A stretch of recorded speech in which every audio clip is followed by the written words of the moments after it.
destiny of America is always safer in the hands of the people than in the conference rooms of any elite. Sam Seder. They are unanimous in their hate for me, and I welcome their hatred. We must guard against the acquisition of unwarranted influence, whether sought or unsought, by the military-industrial complex. The Majority Report with Sam Seder. Ever get the feeling you've been cheated?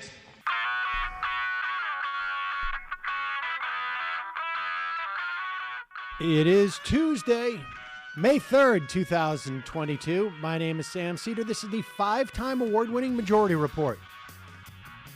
We are broadcasting live steps from the industrially ravaged Gowanus Canal in the heartland of America, downtown Brooklyn, USA. On the program today, leaked draft opinion from the Supreme Court shows Roe v. Wade being overturned. Joining us on the program, Kiara M. Bridges, professor at the UC Berkeley School of Law, expert on both constitutional and reproductive law, and then professor at the Santa Clara University School of Law, Michelle Oberman, on the relationship between a ban on abortion and what actually happens when that happens. Also on the program today, Ohio and Indiana primary day. Yesterday, AOC endorsed Nina Turner. And in Ohio, never-Trumper Dolan could overtake J.D. Vance. Meanwhile, Nancy Pelosi ratchets up the war talk. U.S. official claims Russia looking to annex parts of Ukraine. U.S. government reclassifies WNBA star Brittany Griner as wrongfully detained by Russia. They will no longer wait to see how that plays out, but will begin negotiations.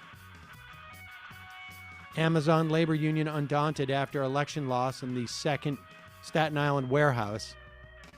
Accusations against Madison Cawthorn multiply strikingly in the wake of his revelations of Republican lawmaker orgies and drug use. Curious. Makes you think what Biden could do to the mansion if he so chose.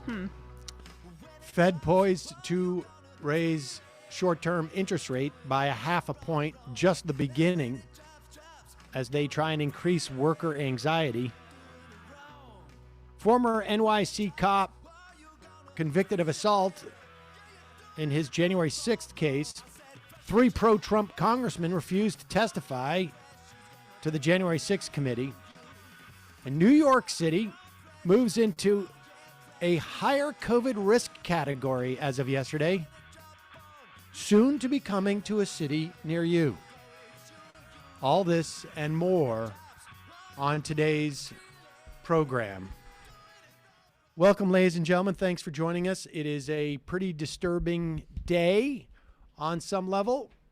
Joining me for that day, and not the reason for it being disturbing, Emma Vigeland. Hello, Emma. Hello. Sorry, did not mean to do that. No, it's all okay. Although, yeah, I mean, I will. I'm feeling better this morning because I had the opportunity to sleep on it. But that was one of those moments last night where you see the news, and we knew this was coming, right?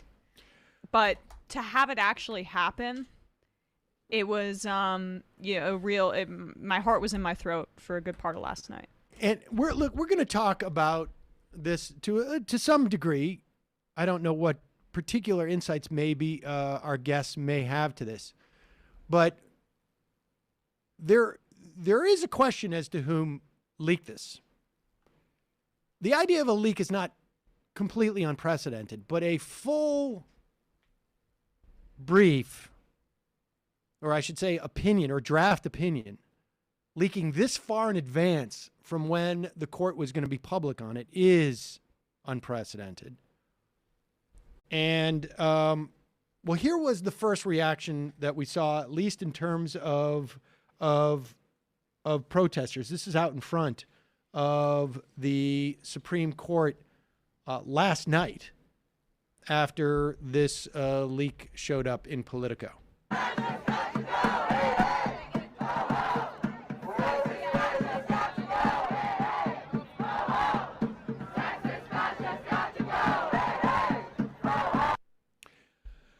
And not to be unexpected response, right? I mean, if someone said to me there was a leaked draft coming out saying that Roe v. Wade was going to be overturned, what's going to happen at the Supreme Court? You're going to get a bunch of protesters there. And the reason why I'm bringing this is because there's going to be a lot made about the leak. And certainly the right wing now has already begun to frame it as if it was leaked by some member of the court that is on the center left, if you will. Here is Mitch McConnell going right. And look, this happened like that. Oh, yeah. Last night, I was checking out some right-wing media. Ari Fleischer immediately saying this was an insurrection, and maybe we'll get to this, from the left, whoever this leaker was. Like, they coalesce behind this anti-leaker talking point because they're banking on the fact that the media is so obsessed with norms and process that they'll run with it as well and make it a debate not about the theocracy that the right is trying to impose in this country, but about if it's right, whether or not this should have been leaked. And it's also, I mean, look, the bottom line is it shouldn't have been leaked. It's not appropriate. I don't. Why? What do you mean? It's just not appropriate. I mean, like it would not be appropriate for you guys to leak some internal document here. You work in there. You shouldn't do it. It's not like national security. It's not like there's no whistleblower situation here. It's not appropriate to leak.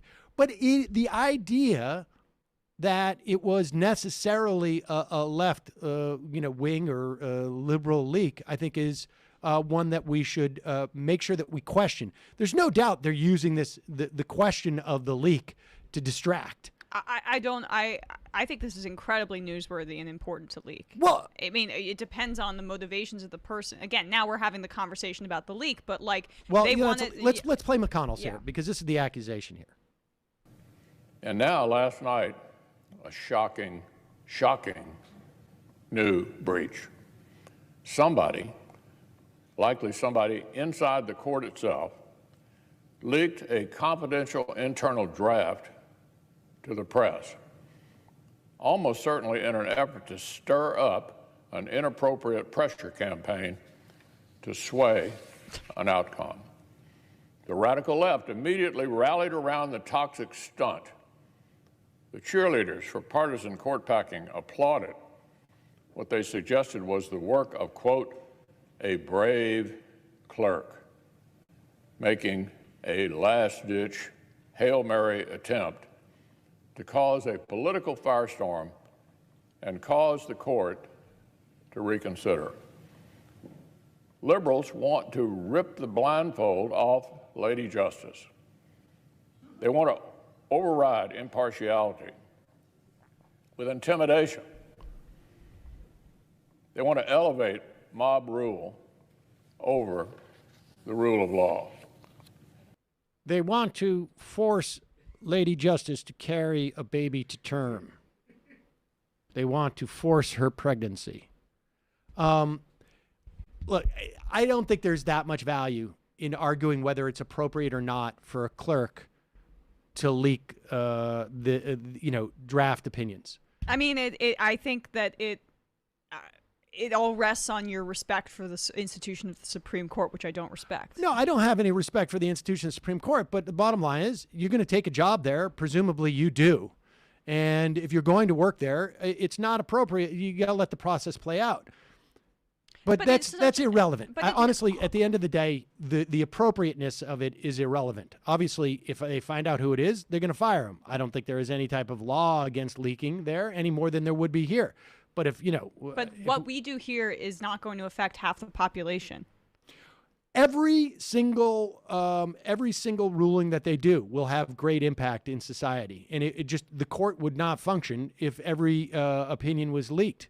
And so it can't be appropriate. I mean, who gets to choose which one is or is not? But again, I don't think that's the real story here. I think the real story is who leaked it and why.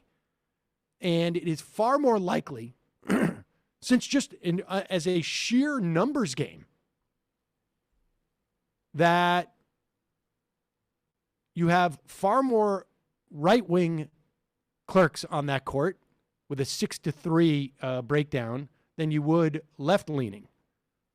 So just as a sheer math question, the presumption should be it comes from the people either in the supposedly five people voting to overturn Roe v. Wade, the sixth, Chief Justice John Roberts, claiming that he would have ruled in favor of Mississippi, but not overturned Roe v. Wade, which seems to me to be an oxymoron.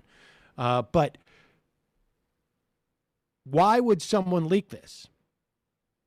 One of the reasons could be what McConnell says, to create pressure on the court, which is highly unlikely. It's not like anybody voting to overturn Roe v. Wade would be like, I'm really shocked that this is a big deal with people.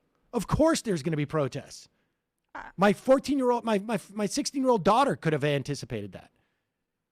What is more likely is that either there were members of that five that might have been on shaky grounds, and this was an attempt to make it look like they were buckling to pressure if they changed their vote, or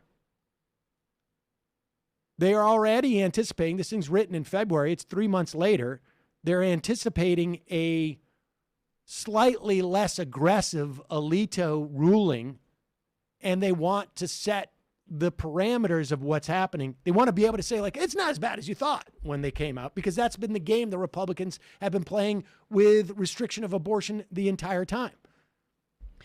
Yeah, I mean, I don't know the motivations behind the leaker, but I think that there is a case to be made that they wanted to, or at the very least, the outcome was that the information, or the way that Alito was writing this opinion, was filled with citing Clarence Thomas dissents in which he claimed that abortion was a eugenics project against black people. Other extremist positions that included right for gay people to get married. It was both a thumb in the, or what do you call it? What's the phrase? But it was both a repudiation, thumb in the eye of right, there we go. It was about thumb in the face. That's not it. Of Planned Parenthood v. Casey and Roe v. Wade, etc. So perhaps the leaker was trying to show that, no, they're not just going to try to tweak this. They're going for these privacy protections under the 14th Amendment very broadly.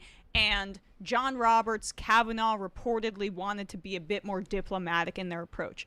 I don't know. But I do know that there are throughout like the 20th century and recently, there are a lot of brave leakers who have revealed injustices within our institutions. And the fact that this is the first time that it's happening on the Supreme Court goes to show how politicized this institution is and how it should be seen as in the same vein as leaks that come out of the all I can say is I hope you maintain that. I mean, the value of coming out and saying that it's okay to leak that is that when it turns out to have been a conservative who leaked it, who did it because strategically it made more sense for them, you're now on record saying it's okay. Yeah. And I mean, personally, like. But what does this do? I mean, what precedent does this set that you're so worried about? I'm not worried about the precedent being set. I just think that, like, it doesn't in any way, the leak is in no way helpful to fighting this. The bottom line is this was going to happen. The idea that we know about it now or then, in terms of like the impact of the citizenry to do anything about it is nil. And I don't know if it was leaked because this is going to diminish its power in the run-up to the 2022 election. If that was the thinking, which it might dissipate over the course of 5 months, 6 months, as opposed to it coming out in June. It might lock in those. And so in the main, do I think that draft opinions of the Supreme Court should be leaked? No. I mean, do I feel strongly about it? I don't care. It's really more about like, why did someone do this? And what are the political implications going to be? And what are the implications on the ruling going to be? And so, whatever the case is, there are going to be countless women, millions of women, particularly in red states, particularly non-white women, particularly poor women, who are going to be affected by this in more ways than we can ever imagine. Abortion will still be sought, but death, harm caused to the woman is going to increase 100%, and there are in between 13 and 26 states at the ready right now to ban abortion in this country, and it's going to happen as soon as this is official. So just be ready for that, because this is a scary time, obviously. And Michelle Oberman will walk us through the implications of that. We got some sponsors, and then we will be talking to Kiara Bridges.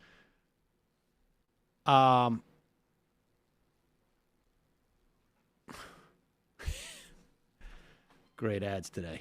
There's no easy transition. No, there is no way to easily transition to this.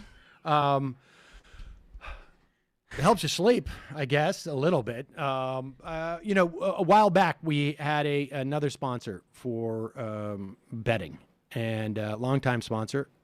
I appreciated their product, but we had some problems with the way that they were producing these things. So for a while, I've been searching around for better betting, and we found it. Cozy Earth, the softest, most luxurious, and for me, the best temperature regulating sheets. That's the key. They are made from super soft viscose from bamboo. I don't know what viscose is, but it's bamboo. And so they're far more sustainable. They breathe, so you sleep at night at the perfect temperature all year round. They have thousands of 5-star reviews. They have become the bedding of choice for apparently like interior designers. Well, did I tell you I got the comforter? It just came in the mail. Oh, you did? Yeah. I got the duvet for Mila. The duvet, yeah. I got that. The duvet or the comforter? Isn't that the same thing? No. Okay. The duvet is the comforter cover. Okay, well, right. I got both. Okay. Yeah, I haven't put it on my bed yet. I'm waiting until it gets like a little bit warmer, but I'm excited about it because it felt amazing. I'm also going to, I think, get Mila they have bathrobe there, but Cozy Earth offers a 100-night sleep trial, which means you have up to 100 nights to sleep on it. You wash it, you try it out. If you're not completely in love with it, you just send it back for a full refund. There's a 10-year warranty, and Cozy Earth sheets come in 4 new colors. Check it out. For me, they're soft, but the best part is that the temperature is regulating because I get too hot when I sleep. For a limited time, you can save 35% off Cozy Earth bedding. 35%. Go to cozyearth.com/majority. Enter my special promo code majority at checkout. Save 35% now. That's cozyearth.com/majority. Be sure to enter majority at checkout for 35% off. And of course, on a day like today, we have high-speed internet. We got celebrities going to space. We got electric cars. However, our technology for cleaning ourselves after going to the bathroom has remained the same. This is, it's Emma's favorite dads. Mm-hmm. Step into the 21st century. Upgrade your bathroom routine. Start washing your bum with Hello Tushy bidets. Hello Tushy bidet attachment washes your bum, obviously, with a fresh water. It's a way better clean. Simply spray, pat dry, attaches to your existing toilet. No electrician or plumber needed. It's super easy. If you can change a toilet seat, you can do this. It takes about 8 minutes. Cuts down on your toilet paper use by 80%. It will change the way you see your life. Hello Tushy has cleaned over 1 million happy bums. I want all of our listeners to have clean bums, of course. Of course. Visit hellotushy.com/majority. Get 10% off plus free shipping right now. That's hellotushy.com/majority for 10% off. And tag Hello Tushy on social media so they can celebrate your clean bum with you. Great. Sam's against leaks in more ways than one. Wow. All right. Touche. There we go. Tushy. All right. Let's take a quick. We got. All right. I want to welcome to the program Kiara Bridges. She is a constitutional and reproductive law expert and law professor at the UC Berkeley School of Law and was a signer of the amicus brief for the Dobbs case, the Mississippi case that this brief was written about. Professor Bridges, welcome to the program. Thanks for having me. Slight correction, I wrote the brief. We have been having a little bit of audio trouble. Give us 1 second. Okay. There you go. We got you. Okay, welcome to the program. I'm here with Emma Vigeland. Thank you for having me. And yeah, I not only signed that brief, I wrote it. So I didn't realize that. I know it inside and out. Apologies. Oh gosh, no worries. All right. So just give us. This is a weird situation, isn't it? Because we don't really know how the court has ruled on this. Will you tell people what it is that was leaked? John Roberts has now confirmed it is legit. So that question has been tabled. Will you tell us what it is that we are reading? It's 60 some odd pages. Yeah, no. So it appears to be the opinion of the court. So this would be the majority opinion that would be handed down sometime this summer. Usually the court opinions are handed down in the summer, so like June or July. But this opinion has not yet received responses from the other justices. So this is kind of Alito going ham by himself in his office, writing up what he would like to be the majority opinion. After this opinion, it has been written, it's circulated amongst the other justices, the ones who would join the opinion as well as the ones who would dissent. And then they would receive comments from the justices, both, the ones who would join as well as the ones who would dissent, as well as the ones who would write concurrences. And the opinion would be edited in light of those responses. So this is really kind of a good indication of what the final opinion will be in June or July, whenever it's issued. But I think it's important to say that in the past, when these majority opinions or these draft opinions have circulated, sometimes we have defectors. So some justices who might have signed on to the majority opinion initially would think, that's not the logic that I would have used, or I actually just disagree entirely. I actually think that the case should go the other way. So in the past, there have been defectors, and the majority opinion, the majority draft opinion, ended up being the dissenting opinion. So this leak, it could ultimately not be the majority opinion, but it's likely that it would be. I think it's very unlikely that Kavanaugh, Barrett, Thomas, the usual suspects would fail to join this. Well, I mean, there's a chance that it's functionally the same, right? But with maybe some of Alito's language watered down a bit. From my understanding, he went off a little bit on liberals on past decisions. It was a cantankerous and aggressive opinion here. So perhaps someone like Kavanaugh, who's reportedly a bit more concerned with the PR blowback, might want to tweak it a bit in terms of the touch, but functionally the result could be the same. It's likely to be the same. Yeah, I think that's a great word, cantankerous, to describe Alito. Yeah, and it might be softened, right? But the result is the same. We should expect the same result come June, which is overturning Roe. It might, as a race scholar, I noticed that Alito threw in some things about abortion being a technique of Black genocide. Had to throw that in there. So those things might ultimately, hit the cutting room floor. But it's likely that the result will be the same, which is a decision to overturn Roe. I don't want to spend too much time on this because I would rather get your take on some of those elements that's in his opinion, because and give us a sense of where the court's going to go, what the signals. But why do you have a sense of why someone would leak this? Because up is down and right is left. The world is we're living in a brand new world, right? Never in the history of the court am I aware that an opinion was leaked. So it's just that the norms that are surrounding these institutions just have corroded. It's just an incredible norm of secrecy around the Supreme Court, around the decisions, around their logic. And so that is what the most powerful indication that I received is that our norms are corrupting. But the motivation for it, is this.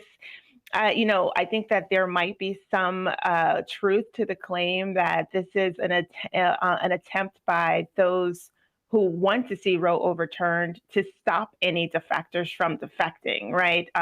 This is kind of like a way to get public, just to know where the court is headed. And so if, let's say, both Roberts and Kavanaugh decided, you know what, I actually want to keep Roe at least for the next 10 to 15 years or something like that. The public now knows that at some point they were both on board, or one of them was, was on board. I've also, I think there might be some truth to the claim that this opinion was leaked in order to soften the blow of what is to come, in the summer. Everybody's reporting it now, right? Everybody knows where the Supreme Court is headed. We knew before, right. But we know with certainty where the Supreme Court is headed. And so when the decision is actually handed down in June or July at some point this summer, all of our expectations, we know what to expect. And so it'll be less of a perhaps a political blow, a social blow. I think both of those possibilities are true. And just to be clear, if Alito had been assigned this mm-hmm. and wrote it in February, mm-hmm. that means that basically at that time, Roe v. Wade is overturned. And the only thing that could happen, for all intent, the only thing that could happen between that time and June is mm-hmm. defectors, right? You're not going to have I've been sitting with this. Sonia Sotomayor is not going to be sitting there going, I've been sitting with this. I'm going to join the majority here. Right. I mean, It's like the only reason why you would want to do this is to lock in this result right now. And then maybe the ancillary benefit of, like you say, down the road, it softens the blow because now it's an old story by the time we get to June or July. Right, absolutely. I don't know what Sotomayor's texting game is like, but she might be texting, Barrett, and she might be texting Kavanaugh, trying to get them to, see the light and come to what is currently the dissent. But that's highly unlikely, right? Way back in February, there were at least 5 votes, probably 6, but at least 5 votes to overturn Roe. And so this would be a sort of manifesto of the thinking at the time, at least Alito's version of the thinking. Let's assume that the ruling stays more or less within the confines of what Alito has written. It may be softened at certain points, like you say. He may not be bringing up theories about eugenics as being the controlling reason why we have a legal abortion. What sticks out for you in terms of the reasoning that you find most problematic, egregious, or problematic going forward, egregious in terms of the reasoning? I get hives. They break out on my body when I read originalist opinions. And so originalist opinions in the sense of, let's try to figure out what they were thinking back in 1787 or 1789. I get hives because I think it's a very silly exercise. Because most of the members of the body politic that we consider members of society just weren't at the table. They weren't thought of. They were, actually excluded formally. So people of color weren't part of the bargaining. They weren't part of negotiations. Women, people with the capacity of pregnancy, they weren't part of the negotiations. And that's just sex and gender. Like, we can also talk about class. Like, unproperty people were not part of the body politic. They weren't valued members of society. And so when we go back to try to figure out what they were thinking in 1787, they weren't thinking of those classes of people. So the Constitution at that point just looks like a document designed to protect the interests of propertied cis white males. And so, yeah, sure, of course, they didn't care about the abortion right. They could care less about, people's ability to control whether they become pregnant and whether they carry a pregnancy to term. So the most egregious aspect of the opinion to me is this this normalization of trying to of this originalist technique of interpreting the Constitution. It is not normal. It is abnormal to interpret the demands of today's Constitution in light of what a whole bunch of property cis white men wanted at the turn of the 18th century. Yeah, and isn't inherent in this like originalist philosophy that you're also not supposed to be an activist, that you're supposed to defer to precedent, and according to this opinion, this is as activist as it gets. Yeah, so the theory is really just politics kind of masquerading as, serious legal thought. So the theory has come up with an approach to precedent that allows it to discard precedents that are egregiously wrong, right? So Justice Thomas has been writing in, concurrences and dissents for as long as he's been on the court, kind of creating this body of doctrine that has not been precedential at all, but he's been thinking about it out loud, in which it's consistent with originalism to discard precedents that are egregiously wrong, to discard precedents that do not align with the original meaning of the Constitution. So again, the legal theory is just politics dressed up as serious legal thought. And the way that Alito articulates this is he talks about the idea that it is wrong to believe that the Constitution has unenumerated rights. That is, rights that are not specifically laid out in the Constitution, but that are derived from principles about the Constitution. Right.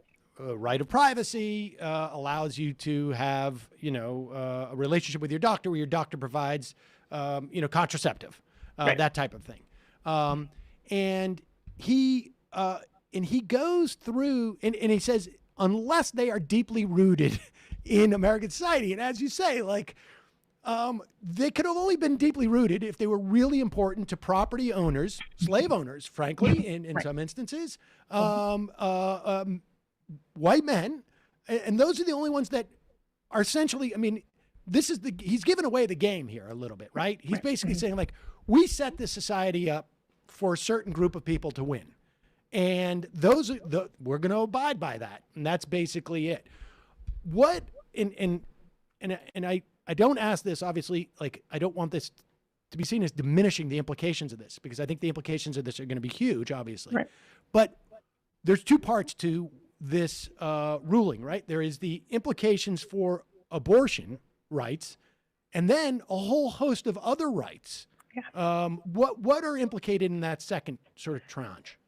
Yeah, so Alito casts skepticism, upon all unenumerated rights, and specifically substantive due process rights, and those are the rights that we have derived from the Due Process Clause of the 14th Amendment.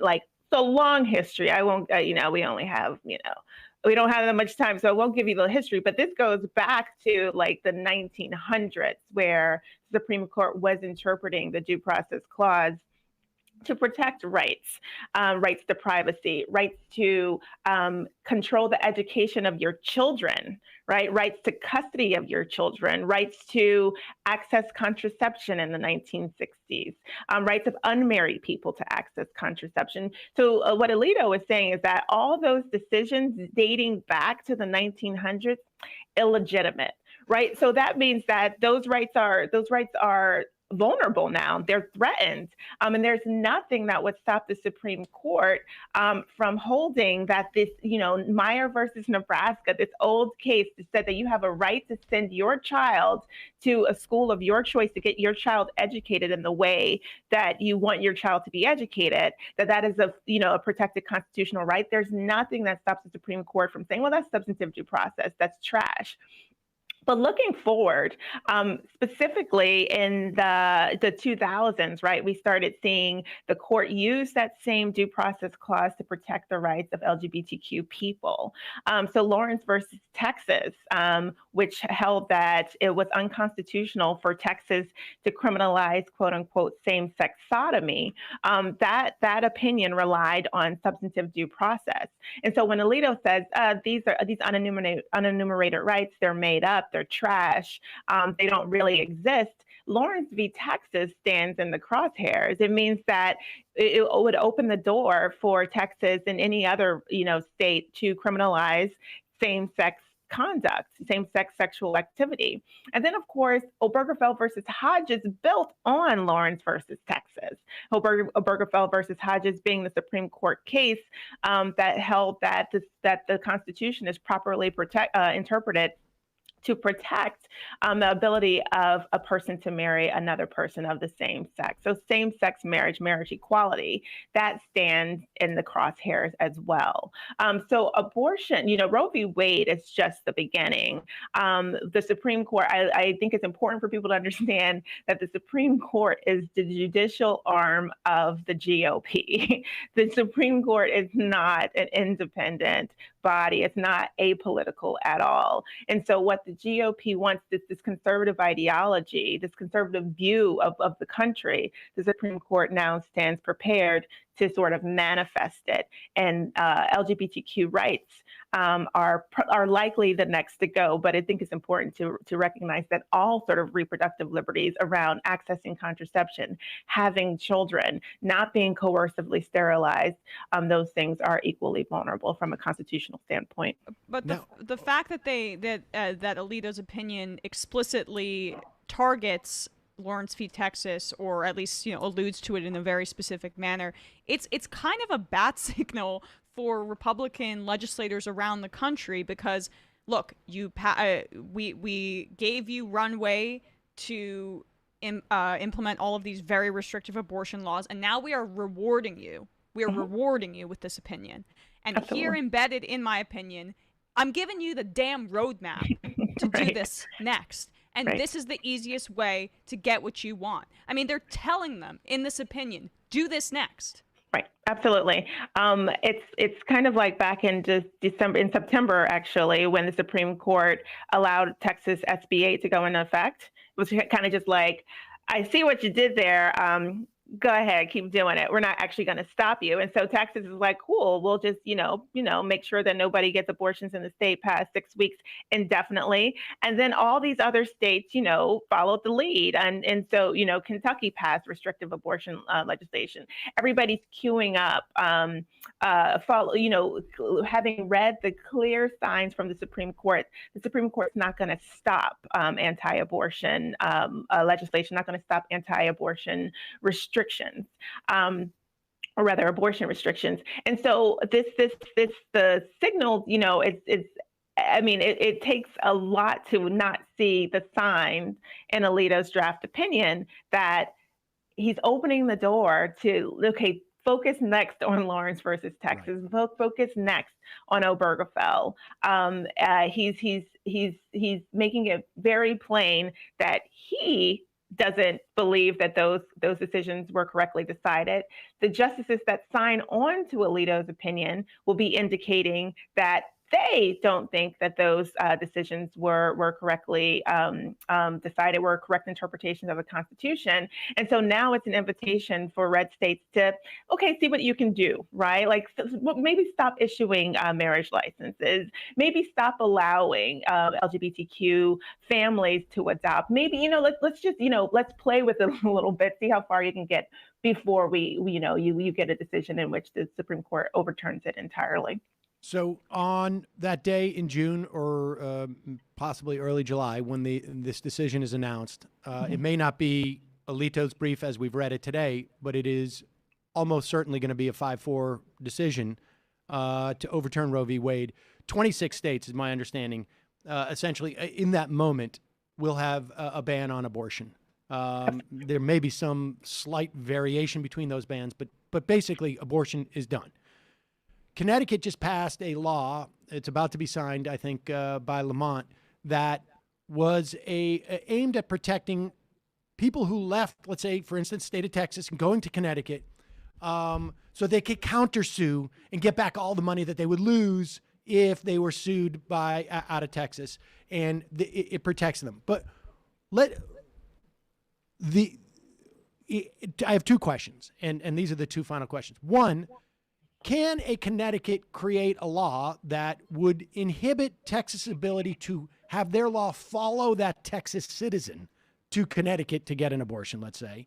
A, and B, what can a state do? We haven't really contemplated this, but this is something to contemplate. In 2024, even if the Democrats hold the Senate in 2022, the odds are against them in 2024.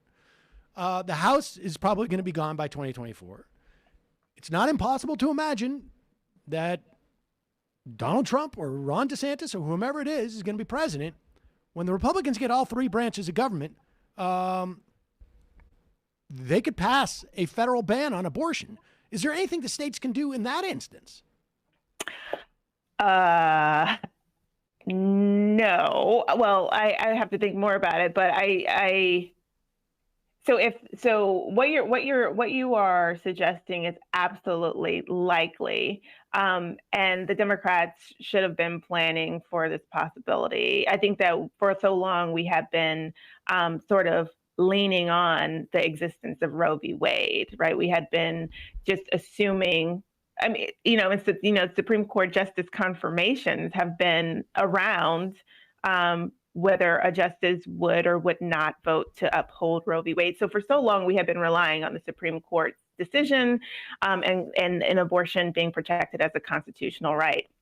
With the demise of Roe in the summer, in a month or so, it now leaves the political branches open to do what they do.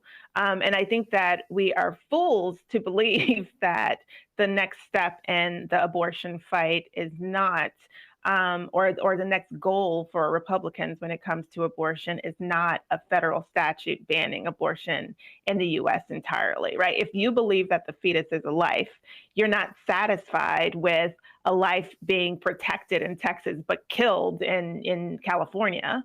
If you believe that abortion is murder, you shouldn't stop until this murder isn't happening all over the country. And so that's what a federal law, a federal piece of legislation would be to prescribe abortion across the country.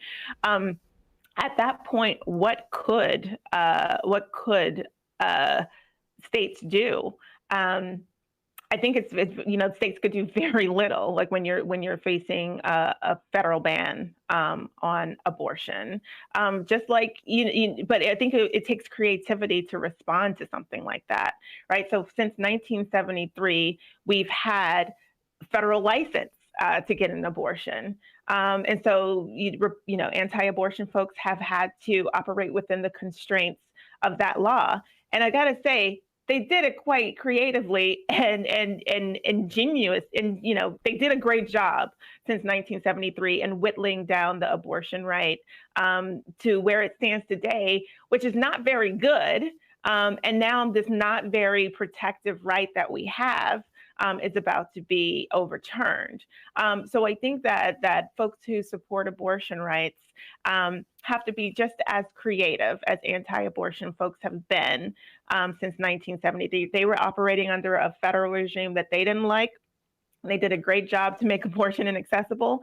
So we may be operating under a federal regime that we don't like, and we're going to have to act creatively to make abortion accessible to those who need it.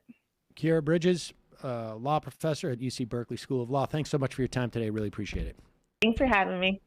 All right, folks, we're going to take a break, and our next guest is going to talk directly to that. What happens when a state ban or a federal ban on abortion happens in this country? What's it going to look like on the ground? We'll be right back when we talk to Michelle Oberman, professor at the Santa Clara University School of Law.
We are back.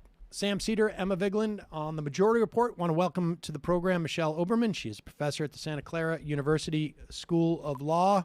And Professor, thanks for joining us. We were just talking to Professor Kiara Bridges from the UC Berkeley School of Law. And we left it on the question of what happens if there's a federal ban. And your work has focused on what does happen when there are abortion bans, both in this country and in internationally, and what the implications are, the real world implications. Let me just start though, and welcome to the program. What was it like pre-Roe? I mean, I think we have this notion that it was, I mean, like what was that dynamic? Yeah. I mean, it's a funny thing to have our set point be what life was like more than 50 years ago, right? But it's worth noticing that at every point in history, folks who have money have been able to pretty safely end their abortions. So folks with money in the years prior to Roe would find either access by flying to jurisdictions where abortion was legal or more readily accessible. So you had wealthy women flying to Europe, or could, but because they knew their doctors and they had better access to them, could find a doctor who could safely end their pregnancies here.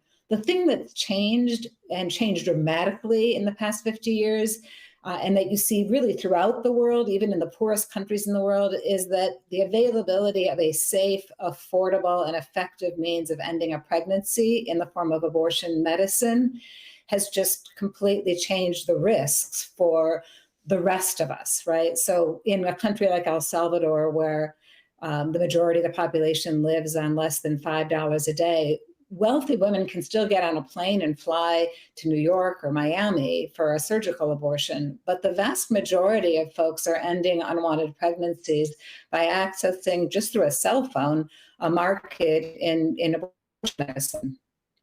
And so and getting an abortion pill, just to clarify, I think you Yeah. read out a little bit. Yeah. Okay. Yeah. No, I mean, we haven't really thought through what comes next in this country, but in countries all over the world, folks with cell phones and a debit card are able to access a market in, illegal abortion medicines, and provided that they have the guidance to know that it's the right drug, they're taking it at the right time, and they've got the right dose, they're safely ending their pregnancies. It's like 92 to 98% effective. Okay, and so I read over a paper you wrote, what will and won't happen when abortion is banned in this country, and you looked at basically three assumptions about how bans work. That a ban will actually be effective in deterring abortion, that it will send a message about abortion and sort of, I guess, change the cultural narrative around it. And third, that these bans will be enforced by everyone. And the reason why I wanted to ask about pre-1973, because I feel like, well, first off, is there any precedent for a ban on abortion to return, particularly after several generations? I mean, it's one thing, like, we've overturned a ban on abortion and then 2 years later it was reinstated or something. But this has now been, like, I think that the impact of this is mitigated on some level because people can't really conceive of abortion being outright banned, and it can be. But is there a precedent for a ban to return like this? No, there isn't. And as you're suggesting, the world has really changed in the past 50 years. And, in many ways, some of the most important of those changes are changes that involve the status of women in civil society, right? I mean, prior to Roe, women seldom had credit cards, didn't necessarily hold credit cards or have access to their own cash. We didn't fly on airplanes, right? It was very expensive to travel across state lines. We weren't well represented in the academy, in the legal profession, in the medical profession, right? So much has changed. to my mind, what I find helpful when I wonder how you can actually go from something that's legal and that's widely available and used to something that is now illegal, I actually think a lot about prohibition and what happened in this country when we took alcohol and made it, suddenly like this thing that everybody's able to do is now illegal. And what we learned from that history is that in the immediate aftermath of prohibition, there was this moment of like the market freezing up. How are we going to access alcohol? But you have to pay attention to the demand side of a market to understand what happens next, which is when there's a demand for alcohol, then pretty quickly the market adjusts and people figure out how they're going to get alcohol. And so ultimately it became a joke, a very unpopular law and a bit of a joke, and the market responded. And my gut is that we're going to see the same thing here. And it's not just my gut. I mean, unless we think, wow, they figured it out in El Salvador and they figured it out in Brazil, but in the United States, we're not going to have a market in illegal abortion. Like, unless we think that's true, then the only real question for folks on both sides is what's that illegal market going to look like? Well, the fact that it's a market, right, I think that raises a whole bunch of questions, because it's healthcare. But in this country, we've decided that healthcare is a commodity or something that, you need to, that is privatized. So different, road to go down there. But I just was hoping that you could expand on the fact that even with abortion being legal, restricted in red states, but legal in this country, it's so difficult for poor and particularly non-white women in this country to access abortion. Now it's going to be a whole another set of hurdles as you lay out, although this is a very different landscape, as you also say. But I don't know if people are fully understanding of all of these obstacles that poor women face, one, in accessing contraception, and then also accessing abortion that leads to this disproportionately affecting them. Do you mind laying that out for the audience? Yeah, I love your question. I'm glad you raised it. I feel like it is, to my mind, immoral to talk about abortion without talking about class and race in America. And the reason why it's immoral is because these bans will differentially impact the poorest among us, and the poorest among us are disproportionately Black and brown women, right? And let's just be clear about that. Right. Let's talk about what kind of access they have to healthcare and to contraception, which are the things that actually are associated with lower abortion rates. Access to contraception is actually associated with lower abortion rates. So I think that for folks who are hoping that the bans will deter abortion, what they are actually hoping is the same thing that they were hoping back in 1976 when Congress, in response to Roe, passed a law that said you could restrict Medicaid funding of abortions. And so from the very beginning, we've taken poor women and their access to abortion and made the right an abstraction, right? If you don't have the money, you don't actually have access to abortion. So to sort of loop all the way back to, okay, like what happens next? I think what happens on the ground in red states is that folks who have the money or the education will figure out how to get online and access the drugs that they need to end an unwanted pregnancy, or where to go in their car, or how to get a bus or a plane to get themselves to a state where they can have a legal surgical abortion. The folks who are most likely to be impacted or deterred by abortion are those who are struggling to navigate on a day-to-day basis their lives already with a child, right? 60% of abortions go to folks who already have a child, with perhaps a minimum wage job, living on around $14,000 a year. The federal poverty line, right, is like $14,000 a year, and half of abortions go to people living below that. Right? So we're talking about that population figuring out how to access an abortion, whether it's through medicine or through travel. And it just feels to me like those are the folks that are going to have the biggest struggle. And when they struggle and when they are forced to continue their pregnancies, what we're going to see is an increase in child poverty in this country. Right.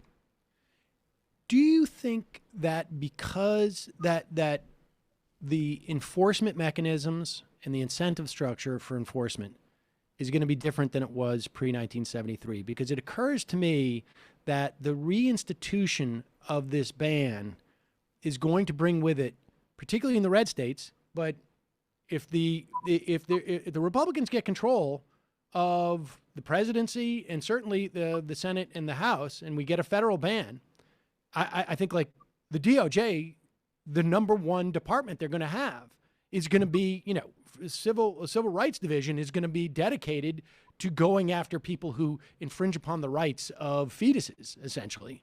And it sounds flippant, but I think this is actually the way it's going to work. The fervor in which they're going to go for prosecutions, and undoubtedly it's going to be a class distinction, although maybe every now and then they'll go after, some Hollywood lib if they can, or something to that effect. But we're going to see there's an incentive structure for prosecution and enforcement that I think is going to be far more energized than it was pre-1973. Yeah, I think you're right, but I think that energy is going to be very short-lived. And here's why. When you ask a woman why she's ending a pregnancy, pretty quickly what comes into view is not sort of I really want to wear a bikini this summer, but I can't afford to have this child. The guy is long gone. I'm living on too little money. There is no paid parental leave in this country. Where am I supposed to leave my child for daycare when my minimum wage job has no flexibility? I'm 17 years old and it is too hard to access a living wage. Right. So what comes into view when you try to prosecute abortion is the struggle to figure out who's the perpetrator, right? Who's the bad guy here. And that's why these prosecutions have just never been terribly popular, whether it's in El Salvador, where they really try full scale and abortion prosecutions, or whether it's actually, I'm so sorry. Or whether it's going to be in this country. I mean, it just historically, it's never been a popular prosecution. The reason why I think we see disproportionately prosecutions going against the poorest and most marginalized in the country, we see these prosecutions already, is because prosecutors have to figure out what they think their juries will actually convict. Right, so the senator's daughter is not going to be a popular prosecution, even though in many ways that would be at least a more just prosecution than going after the poor Black woman who's living on nothing and has 3 babies. I mean, I hope you're right about that, but I think there is a fervor that is, and they are playing to a narrow enough audience. Right? Like, I mean, that was the reason why we said you didn't hear this agenda on a national level. But then what started happening is you started having congressional districts and states that were like, there is no contrary opinion. There is nobody we can go after in this instance that's not going to feed into the narrative we have. And I wonder if that level of zealotry and the fact that it's self-sustaining, because we're not only going to have a ban on abortion, I think, federally at one point in the next 4 or 5 years, very possibly, let's put it that way. But we're also going to have minoritarian rule. Yeah. And so the idea that 60% of the population is not behind your virulent prosecution of people who are seeking abortion may be largely irrelevant to them maintaining political power. In fact, it may be the opposite. It's like, we just need to make sure that 40% is with us. And so there is no unpopular, prosecution of abortion in that regard. I mean, I just wonder, I mean, you're the expert. That's why I ask. Well, I mean, none of us is expert on what comes next, right? I mean, it's hard to know what appetite prosecutors will have and what appetite the country will have. But the way I think about prosecution and full-scale enforcement against something that is this, against something like abortion that is this commonplace, that 1 in 4 of us actually has one in our lifetime, is to think about the opioid epidemic. I mean, you can't prosecute your way out of something that is so endemic. Everybody's life is touched by it. And so I think there'll be short-term bursts of enthusiasm by rogue prosecutors in small red jurisdictions, and that pretty quickly it'll catch somebody's daughter, and there'll suddenly be folks that are rabidly anti-choice, right? That are rabidly supporting the bans, having a hesitation around conviction. So, Yeah. you know, I never I'm your more optimistic take than my black pill take is refreshing, but I wonder how many non-white poor women who will fall before that happens. I mean, I will never underestimate the right's ability to be cruel and demonize women and punish them for their sexuality and then criminalize poverty as well. And those two things, when it comes to this abortion issue, they're right for the picking. So yeah, I'm 100% with you there. And I think the answer is that women who look like me need to put our bodies on the line. I mean, it just, that we can't stand and sit idly and allow them to take the fall. Yeah. Along those lines, what from your research have you found have been the most effective mechanisms that have been deployed to fight bans, both materially insofar as like providing the access to the extent that it can be with a ban, and also politically in terms of like undercutting the existence of the ban politically? Yeah, so I think the answer to that question comes by centering the needs of the most marginalized and vulnerable. And when you start by asking how they'll be affected, then you can actually build out a response. And I've watched this happen on the ground in El Salvador, where what they did was they centered, okay, who's actually being affected by this? And they realized, oh, wow, so there's patients in the hospital setting and doctors who are afraid. And the doctors who are afraid are reporting the patients to the police, or they're under-treating things like cancer, right? Like an ectopic pregnancy. And so they mounted a strategy to first begin to sue doctors who breached confidentiality, and secondly, to begin to articulate malpractice when doctors were, under-treating cancer. So that's a small example. Bigger example was, let's look and see what's happening with the folks who are being prosecuted, and then begin to build out the cases around wrongful convictions, because those folks ended up, of course, there, as they will here, being the poorest folks in the country,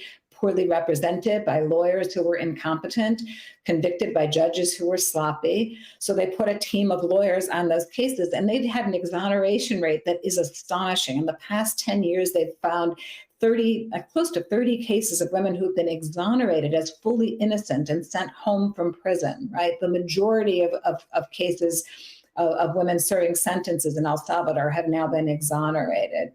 And then in terms of the most important impact, building on the ground, it's to create safe places to go when you're struggling with an unwanted pregnancy. So it's not just that you need to be able to use your phone and some money to access drugs.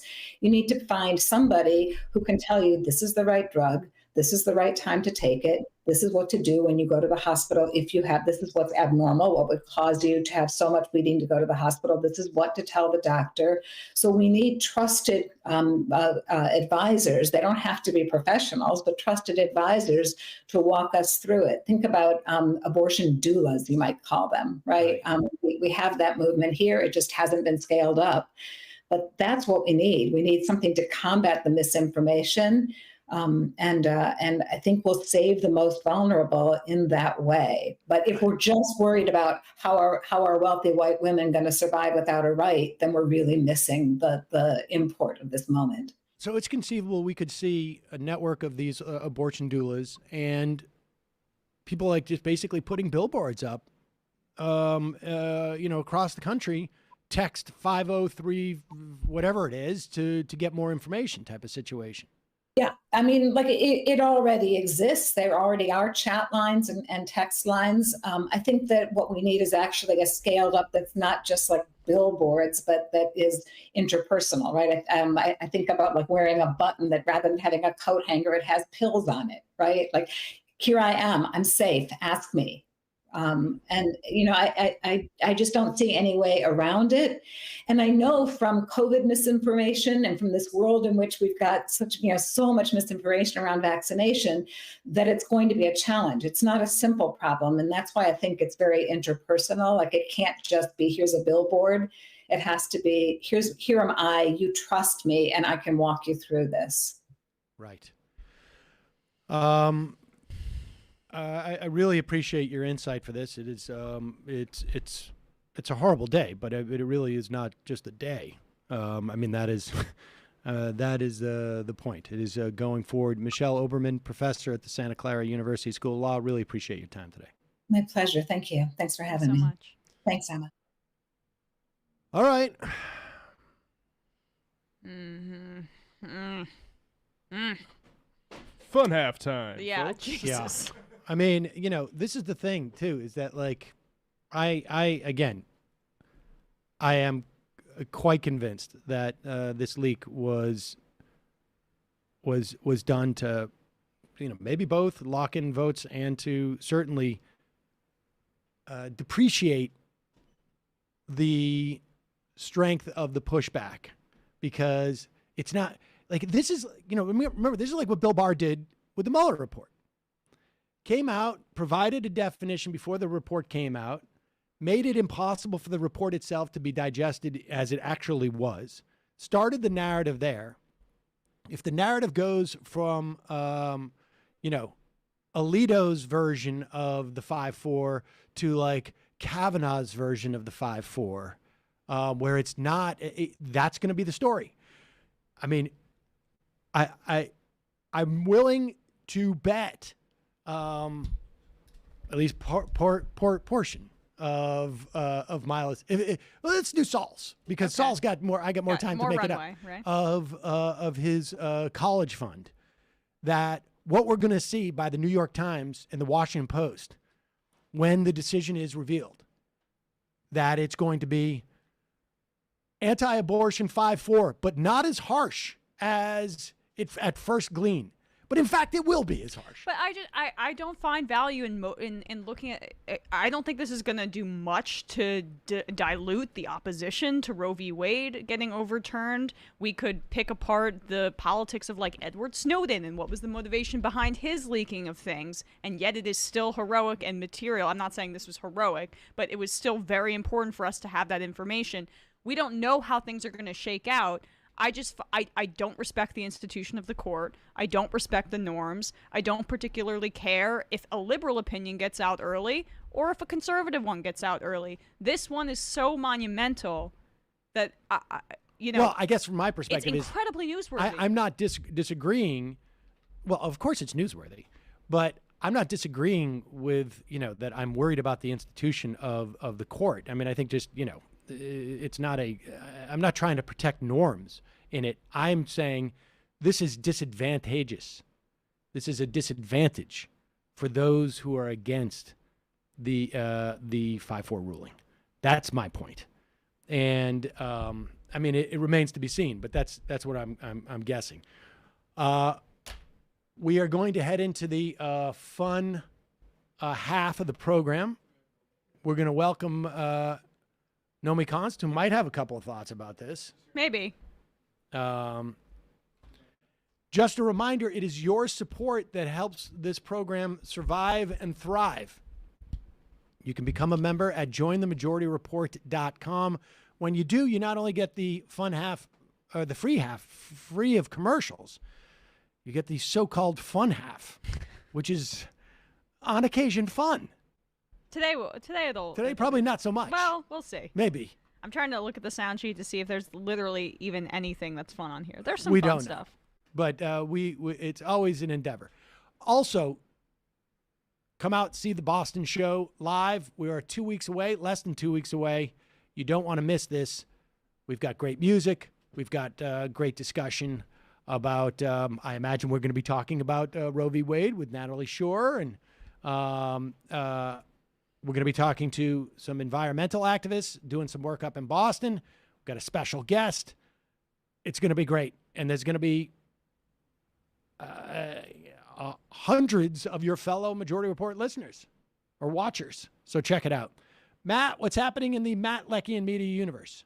Yeah, tomorrow on Left Reckoning, we're having Robin Wansley-Warloba on. She's an independent socialist who is a city councilor for Minnesota's Ward 2, and we're going to be talking about running electorally, being an independent socialist and not seeking the Democratic endorsement, and what she sees as her role in politics. And we'll probably talk about policing and housing as well as this abortion stuff.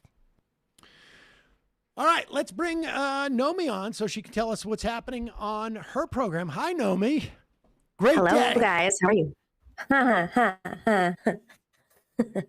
It's casual Tuesday for me today. I just couldn't really get myself motivated to do much this morning. So That's no show this week. I'm off. But because of the news, it would be I've seen a lot of people say, where can we give money? What can we do? There are a lot of abortion access funds that are doing amazing work. But I do want to remind people that we have red legislatures that the Democrats have abandoned in so much of this country. And Matriarch is supporting more women, probably, I think, more women are running than ever and have been since Trump has been elected, but they've also not been receiving the resources needed. And we need to take over those legislatures. So if you are kind enough to contribute to Matriarch PAC, you can go to matriarchpac.com. We just announced 8 endorsements. We have many more rolling out. We're doing emergency calls coming up for women, all working class women, let's be very clear, progressive women running from all the way to the local level to like city council, state house, to Congress. And, because obviously listen, I'm going to get on my soapbox for a second because this is dangerous territory, but the strategy's got to change. I mean, there have been so many books written about the strategy. There is a strategy that exists now? Oh, there is. Yeah, it's called show up at a protest, then go home and feel better. Right. Maybe if the Democrats, if women's groups, and maybe this is what we'll call on, is that they demand that the Democratic Party exist outside of Washington, New York, and California, so that this wouldn't happen to so many. Let's be real. I mean, it's beyond actually just poor women now. This is, if you're in any of the southern states, either you jump on a plane, which is very dangerous in some cases, or you have to drive through how many states to get abortion access. Obviously, that requires resources, but it also requires time. So this is hurting the poorest communities the most, but it is all trickling up to hit higher economic classes as well. So we've got to take over these legislatures. It's ridiculous because some of these races really don't cost that much money, and there are effing right-wing Trump QAnon supporters running to take over the legislatures now. And if we don't see that in front of us because we live in our own little bubbles, it's time to start paying attention and demanding Democrats and institutional women's organizations put pressure, because the Democrats do listen to them. So if you're funding Planned Parenthood, if you're funding Emily's List, if you're funding any of these organizations, NARAL, who are our allies, demand that they actually, open up an office in Texas or Arizona. They have offices there, but it's extremely underfunded. So we've got to start supporting women at the local level. All right. Doesn't Emily's List support Kyrsten Sinema? Or they left her earlier in January. I was about to be like, well, we could talk about her statement in a minute about how she's still Let's see if Clyburn is going to his event with Cuellar. Yeah. All right. Well, we'll talk about all of this in the fun half. I just want to remind people, if you're watching the program live, you can go into the YouTube description and click on the link that we're going to put up right now. It's up to get to the fun half, which we are headed towards right now. So the fun half is on a different YouTube stream. Click on it. Oh, and I also just want to say, we have people watching on Twitch, and yesterday, I felt the presence of it, the energy of it, but I didn't say anything because I wasn't quite sure what was happening. You felt the 4-tiered train. I'm sorry, we had a level 5 hype train sorry. yesterday. Choo choo. Yeah, we had a level 5 hype train on I don't understand Twitch. any of this. Ardawen, Asian, Siri Business, and Nug Wrangler all gifted 5 subscription each. That was that brought us up to a level 5 hype train, and that's why all aboard. It was so nuts. I got a little nauseous, and I wasn't quite sure what it was. I thought maybe I was not fully recovered from my COVID, and I found out it was a level 5. Yeah, you can feel that energy anywhere. See you in the fun half.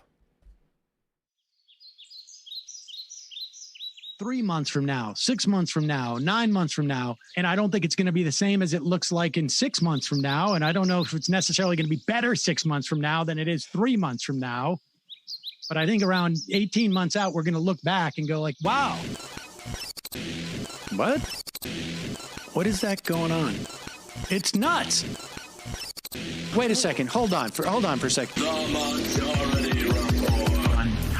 Emma, welcome to the program. Hey. Matt. What is up, everyone? Nomi Key. You did it. Let's go, Brandon. Let's go, Brandon. Bradley, you want to say hello? Sorry to disappoint everyone. I'm just a random guy. It's all the boys today. Fundamentally false. No, I'm sorry. Women's. Stop talking for a second. Now let me finish. Where is this coming from, dude? But dude, you want to smoke this 7A? Yes. Hi, me? Is it? Yes. Is this me? Is it me? It is you. Is this me? Hello, is this me? I think it is you. Who is you? No sound. Every single freaking day. What's on your mind? Sports. We can discuss free markets and we can discuss capitalism. I'm gonna go start watching. Libertarians. They're so stupid, though. Common sense says, of course. Gobbledygook. We fucking nailed him. So what's 79 plus 21? Challenge Matt. I'm positively quivering. I believe 96, I want to say. 857-210-501. 1/2. 9/11, for instance. $3,400, $1,900. 6, 5, 4, $3 trillion sold. It's a zero-sum game. Actually, you're making me think less of it. But let me say this. Poop. You can call it satire. Sam goes, it's satire. On top of it all, my favorite part about you is just like every day, all day, like everything you do. Without a doubt. Hey, buddy, we see you. All right, folks. It's just the weak being weeded out, obviously. Yeah, sun's out, guns out. I don't know. But you should know. People just don't like to entertain ideas anymore. I have a question. Who cares? Our chat is enabled, folks. I love it. I do love that. Look, gotta jump. Gotta be quick. I gotta jump. I'm losing it, bro. 2 o'clock. We're already late, and the guy's being a dick. So screw him. Sent to a gulag? Outrageous. Like, what is wrong with you? Love you, bye. Love you. Bye-bye.